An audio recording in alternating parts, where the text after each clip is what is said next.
এই তুমি এখানে কি করতেছো? এই যে আমার দিকে তাকাও। কিছু না। কি করতেছো? এখানে কিছু জিনিসপত্র করতেছি। আমারে কয়টা টাকা দাও। কিসের টাকা? আরে বাইরে যাব, বাজার টাজার করছি সকালবেলা, একটা টাকাও কাছে নেই। কালকেই তো তোমায় 2000 টাকা দিলাম। তো বাজার করলাম না আজকে সকালে, মাছ কিনলাম, তরকারি কিনলাম, বাজারে যে জিনিসের দাম তুমি জানো, সব টাকা খরচ হয়ে গেছে। কয়টা টাকা দাও, এখন যে বাইরে যাব, বন্ধুদের সাথে একটু ঘোরাফেরা করবো, একটু চায়ের দোকানে চাটা খাবো, একটু কয়টা টাকা দাও। প্রতিদিন টাকা দাও টাকা দাও টাকা দাও, কালকে 2000 টাকা বের করে নিয়েছি, আবার এখন আবার আসছে, আবার টাকা দাও। তা বেতন পাইলে তো পুরোটা টাকা আমি তোমার হাতেই তুলে দেই, তাই না? এখন তুমি যদি আমারে পকেট খরচের জন্য কয়টা টাকা না দাও, তাহলে আমি চলবো কি করে? আমারও তো বন্ধু বান্ধব আছে, আমার তো চার দোকানে বসতে হয়, তাদের সাথে একটু আড্ডা দিতে হয়, গল্প করতে হয়। সকালবেলা কতটা টাকার বাজার করে নিয়ে আসলাম, মাছের যে দাম, তরকারির যে দাম, জিনিসপত্র তো ধরাই যায় না। কয়টা বেশি করে টাকা দাও, লাগবে। কয় টাকা দিচ্ছ? আর 100 টাকা। 100 টাকা নিয়ে আমি কি করব? 100 টাকা নিয়ে কি করবো মানে? 100 টাকায় কি হবে? 100 টাকা নিয়ে তুমি বাইরে যাবা?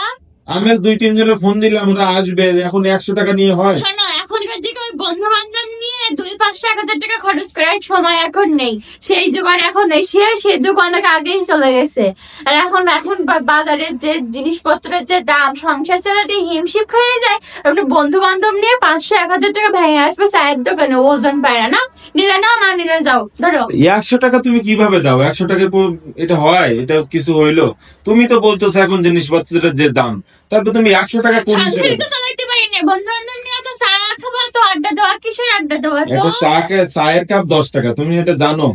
কফি থাকলে আরো বেশি। 5 জন বন্ধু আসলে 5 কাপ চায়ের দাম 50 টাকা, শেষ। আরো কিছু খাইতে হয় না? আরো বাইরে টাইরে যাবো, একটু 100 টাকা হবে না? আরো কত টাকা দাও, তুমি দেখি কত আছে তোমার কাছে, দেখি। এটা আমি দেখি।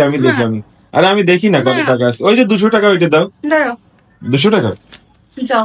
থ্যাংক ইউ 200 টাকা দেওয়ার জন্য। আর 2 দিন আমার কাছে টাকা চাবা না। মানে এইটা আবার কি? ওর থেকে বলো যে তুমি এখান থেকে কিছু টাকা যদি ফেরত নিয়ে আসতে পারো আনো, এটা যদি বলতে সেটা মানতে পারতাম, কিন্তু তুমি বলতো স্যার 2 দিন টাকা চাবো না, মানে কি?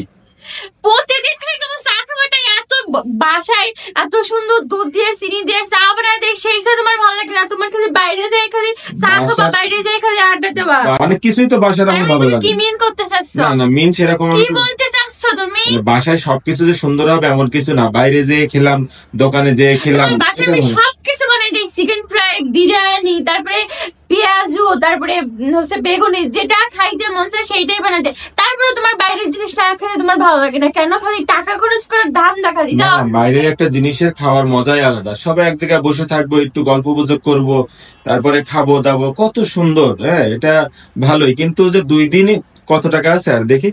ও টাকা এখানে রাখো, একটু পরে আমি মেরে দেবো না এখান থেকে, সমস্যা নেই। তোমার মতো কাঁচা খেলার আমি না। আচ্ছা ঠিক আছে, তাহলে সামনের মাস থেকে বেতন পেয়ে তোমার কাছে আর দেবো না। এবার খুশি?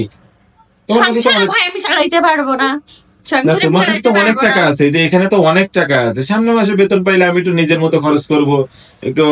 এই যে এখান থেকে এত কাজ হবে না, আর এখান থেকে আরো 2-3 দিন আমার কাছে টাকাই চাবে না, কোনো টাকা নাই। 2-3 দিন টাকা চালাইতে পারি না, এর খালি বন্ধু বান্ধব আড্ডা, এখানে ঘোরা ওখানে ঘোরা, গাড়িতে তেল ভরা, খালি এই ধান্দায় থাকে সারাক্ষণ। না, একটু বন্ধুদের সাথে একটু গল্প গুজব করবো না, এটা হয়?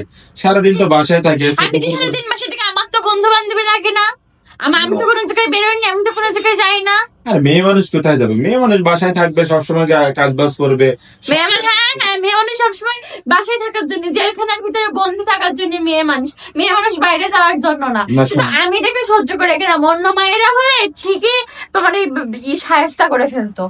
আমি এমনি তো অনেক কিছুই আমার পছন্দ না, সেগুলো যে আমি রাখছি সেটাকে তো বলো না কিছু। তোমারে আমি রাখছি, তুমি সেইটা বলো। আমি তোমারই সহ্য করি বলে সংসারটা টিকে আছে। আচ্ছা ঠিক আছে, ধন্যবাদ, টাটা, বাই বাই। একটু বাইরে থেকে ঘুরে আসি।